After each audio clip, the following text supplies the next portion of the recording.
তো সবাইকে স্বাগতম আজকের ভিডিও টিউটোরিয়াল। তো আজকে আমি যেটা দেখাবো সেটা হচ্ছে ডু হোয়াইল লুপ এবং হোয়াইল লুপের মধ্যে পার্থক্য।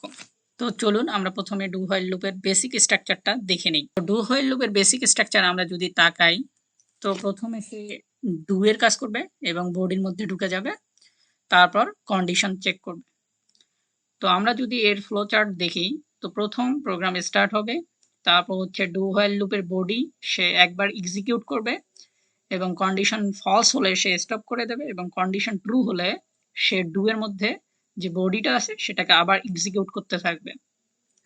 তো চলুন এবার প্রোগ্রাম অংশে চলে যাই। তো প্রোগ্রাম অংশে আমি প্রথমে যেটা দেখাবো সেটা হচ্ছে হোয়াইল লুপ।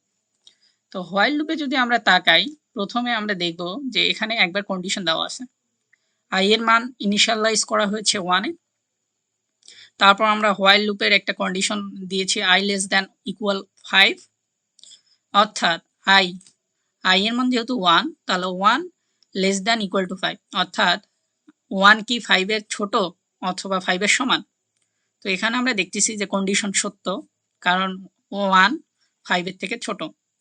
সেক্ষেত্রে আমরা হোয়াইল লুপের বডির মধ্যে ঢুকবো এবং হোয়াইল লুপের বডিকে একবার এক্সিকিউট করে আই এর মান 1 বাড়ায় দেব, তাহলে আই এর মান এখন হয়ে গেল 2।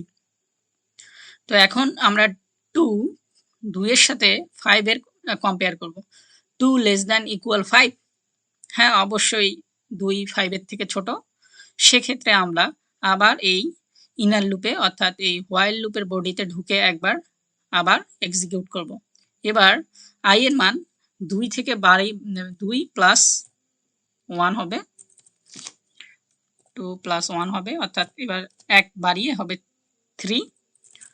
তাহলে আই এর মান যদি এবার 3 হয়, তাহলে আমরা আবার হোয়াইল লুপের কন্ডিশনে ঢুকবো এবং 3 লেস দ্যান ইকুয়াল 5 দেখবো যে 3 তো অবশ্যই 5 এর থেকে ছোট, সে আবার একবার এক্সিকিউট করবে, এভাবে আবার আই এর মান ইনক্রিমেন্ট করবে। তো এভাবে হোয়াইল লুপ কাজ করে। তাহলে চলুন এবার দেখে নেই আমরা ডু হোয়াইল লুপ। তো আমরা যদি এখানে তাকাই ডু হোয়াইল লুপের দিকে, তো প্রথমে আমরা আই এর মান ইনিশিয়ালাইজ করেছি 1 এবং তারপর আমরা ডু অর্থাৎ একটা নির্দেশনা দিয়েছি যে এটা কাজ করতে হবে। তো এটা একবার এক্সিকিউট হবে কোনো কন্ডিশন চেক করা ছাড়াই, একবার শুধু এক্সিকিউট হবে আপনার বডিটা, ডু এর মধ্যে যে বডিটা আছে সেটা অ্যাটলিস্ট একবার সে এক্সিকিউট করবেই করবে, শর্ত ছাড়া, কোনো প্রকার শর্ত বা কোনো প্রকার কন্ডিশন ছাড়াই ডু হোয়াইলের যে ডু এর মধ্যে যে ইন লুপটা আছে সেটা একবার এক্সিকিউট করবে, তারপর সে কন্ডিশন চেক করবে। অর্থাৎ আই এর মান যেহেতু ইনিশিয়ালাইজ করা আছে 1 এ, তাহলে আই কি মানে 1 কি 5 এর থেকে ছোট, অবশ্যই ছোট, এবং সে আবার ডু এর যে ইনার বডি পার্টটা আছে সেটাকে এক্সিকিউট করবে। এভাবে এক্সিকিউট করতেই থাকবে যতক্ষণ পর্যন্ত কন্ডিশন ফলস না হয়। তো এটা ছিল আমাদের পার্থক্য। এখানে যদি আমরা আরেকটা জিনিস তাকাই, সেখানে চেক কন্ডিশন বিফোর এক্সিকিউশন, অর্থাৎ আমরা যদি এই বডির পার্টটা দেখি, যে হোয়াইল লুপের বডি পার্টটা আমরা কন্ডিশন চেক করার পর এক্সিকিউশন করবে, অর্থাৎ চেক কন্ডিশন বিফোর এক্সিকিউশনের পূর্বে সে কন্ডিশনটা চেক করে এক্সিকিউশন করবে। আর এখানে যদি আমরা তাকাই, check condition after at least 1 execution of inner loop, অর্থাৎ আমরা যে এই যে ডু এর পার্টটা অ্যাটলিস্ট একবার এক্সিকিউশন হবে, তারপর আমরা কন্ডিশন চেক করব, কিন্তু তার আগে কন্ডিশন চেক করব না। অর্থাৎ এই কন্ডিশনটা যদি আমরা মিথ্যা করে দেই, আমরা যদি এখানে দেই যে 10 লেস দ্যান 5, তো এই কন্ডিশনটা কিন্তু অলরেডি ফলস, ঠিক না? ফলস হয়ে গেছে। তো কন্ডিশনটা ফলস হয়ে গেছে কারণ 10 আপনার 5 এর থেকে কখনোই ছোট না, 10 অবশ্যই 5 এর থেকে বড়।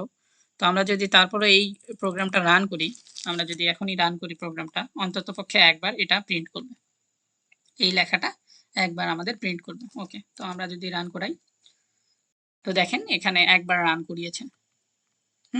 No need to check condition at least print 1 time. তো দেখেন যে এখানে আমরা কন্ডিশন ভুল করার পরও আমাদের বডি পার্টটা একবার এক্সিকিউট হয়েছে। তো এখন যদি আমরা আবার পূর্বের ইয়েতে চলে যাই, যে আমরা কন্ডিশনটাকে সত্য করে দেই I less than equal to 5, তাহলে এখন যদি আমরা ইয়ে করি, রান করি প্রোগ্রামটা, তো দেখেন 1 2 3 4 5 টাইম বা 5 বার আপনার এই ইয়েটা, এই ডু এর বডি পার্টটা এক্সিকিউট হয়েছে। তো এটা হচ্ছে আপনার বেসিক পার্থক্য। তো আমরা ডু হোয়াইল লুপ আমরা এটা মনে রাখবো যে ডু হোয়াইল যখন আমরা ইউজ করব অন্ততপক্ষে একবার এক্সিকিউট হবে আপনার কন্ডিশন ছাড়া। আর হোয়াইল লুপে অবশ্যই কন্ডিশন চেক করার পরেই আমরা ইনার লুপ এক্সিকিউট করতে পারবো। কন্ডিশন যদি চেক না করি তাহলে বা কন্ডিশন যদি ফলস হয় তাহলে ইনার লুপ কখনোই এক্সিকিউট হবে না, ডাইরেক্ট প্রোগ্রাম টার্মিনেট করবে। আর ডু হোয়াইল লুপে একবার, অন্তত পক্ষে একবার আপনার এক্সিকিউট হবেই হবে। ঠিক আছে? তো এই ছিল পার্থক্য। এবার আমরা যদি এটাকে আমি সাইড বাই সাইড আপনাকে দেখাবো। এটা আমি ফটো আপনাদের কমেন্ট বক্সে দিয়ে দেবো, কোনো সমস্যা নেই। এবং ডু হোয়াইল লুপটা আপনারা দেখে নিতে পারেন। আশা করি আপনারা ডু হোয়াইল লুপ বুঝতে পেরেছেন। সবাইকে ধন্যবাদ।